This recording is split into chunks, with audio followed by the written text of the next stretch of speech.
शुरू किया। गारे हिरा से नूर लेकर आए, वही लेकर आए। उस वही को जुज़दान में लपेट के मोहम्मद अरबी सल्लल्लाहु अलैहि वसल्लम ने अपने घर के ताक में नहीं रखा।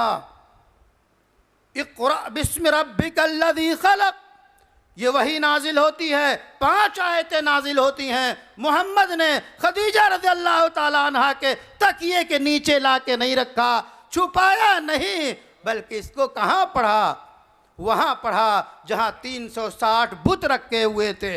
काबा में पढ़ा, मस्जिद हराम में पढ़ा, मक्का के मलाए आला वहाँ की पार्लिमानी उमूर को देखने वालों के सामने पढ़ा, वहाँ के सरदारों के सामने पढ़ा। इक़रा बिस्मि रब्बिकल्लज़ी खलक़, पढ़िए अल्लाह के नाम से जिसने पैदा किया। ये जुरात, ये हिम्मत, ये शजाअत जैसे नबूवत को मिली थी, ऐसे ही नबूवत के वास्ते से इस उम्मत को मिली है।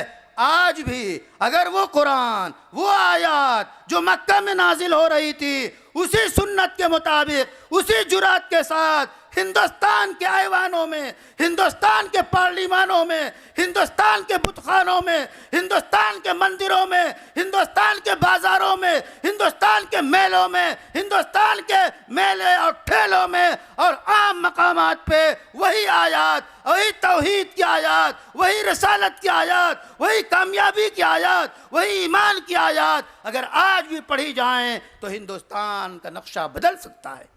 लेकिन आज हमने उन आयात को छुपा के जुज़दान में रख के अपने घर में बंद कर दिया, मुर्दों की बख्शिश के लिए पढ़ना शुरू कर दिया, तो वो इनकलाब नहीं आ रहा है।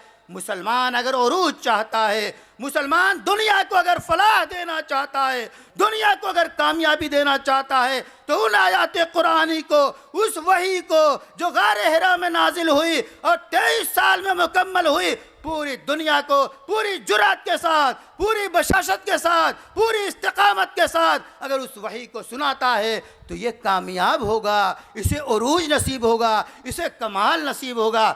जब मोहम्मद अरबी ने 23 साल तवील मुद्दत में एक ऐसा गिरोह तैयार किया, एक जमात तैयार की जिसे सहाबा कहते हैं, उनको ईमानदार बनाया, उनके कल्ब को रोशन बनाया, उनके दिमाग को रोशन बनाया और उनको शीशा पिलाई हुई दीवार इत्तेहाद की शक्ल में बनाया। 1 लाख से जायद जब सहाबा तैयार हो गए और आखिरी हज में, जिसे हिज्जतुल विदा कहते हैं, आपने जो खुतबा दिया है, इंसानियत उसे नोट करती है। अक़वाम मुत्तहिदा के दिए हुए सारे हुकूक उसके सामने बौने नजर आते हैं। जो दस्तूर इंसानियत के लिए मोहम्मद अरबी सल्लल्लाहु अलैहि वसल्लम ने उस मैदान से, अरफात के मैदान से, हज के मिंबर से जो दुनिया को दिया है, वो ऐसे दस्तूर हैं कि दुनिया का कोई दस्तूर उसका मुकाबला नहीं कर सकता।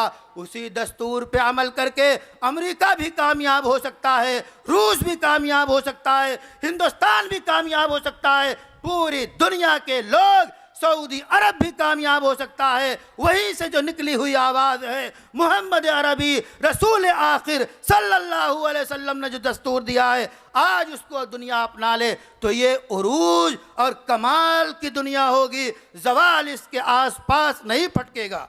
जब मोहम्मद अरबी ने 23 साल मुद्दत में एक ऐसी जमात तैयार कर दी, उस जमात को हुक्म दिया गया, कुंतुम खैरा उम्मतिन, तुम बेहतरीन उम्मत हो और तुम्हारी बातें मानने वाले, तुम्हारे औसाफ के मानने वाले क़यामत तक जो लोग आएंगे वो सब बेहतरीन उम्मत होंगे। लेकिन ज़रूरी है कि वो पावर में हों, वो हुकूमत में हों।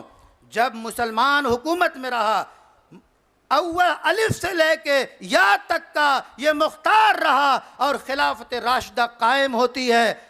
अबू बकर खलीफा बनते हैं, उमर खलीफा बनते हैं, उस्मान खलीफा बनते हैं, अली खलीफा बनते हैं, तो ये चारों खुलफा ने नबूवत के मिजाज के मुताबिक ऐसी हुकूमत की कि पूरी दुनिया अश अश करती रही, अदलो इंसाफ का जो है दम भरती रही, चैन का सांस लेती रही। ये मुसलमान 1 लाख से जायद जिस वक्त इंतहाई कामयाबी से हम किनार थे, ऐसे ही पूरी इंसानियत कामयाबी से हमकिनार थी।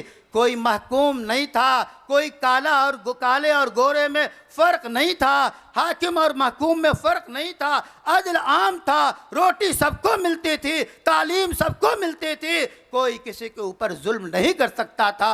ये अरबाबी इक़्तिदार जब खुलफ़ाए किराम रहे हैं तो पूरी दुनिया को कमाल मिला, हक मिला, सुकून मिला, चैन मिला और दुनिया अमन की पैगंबर बनी रही, जबकि खुलफ़ाए अरबा ने अपनी खिलाफत कायम की।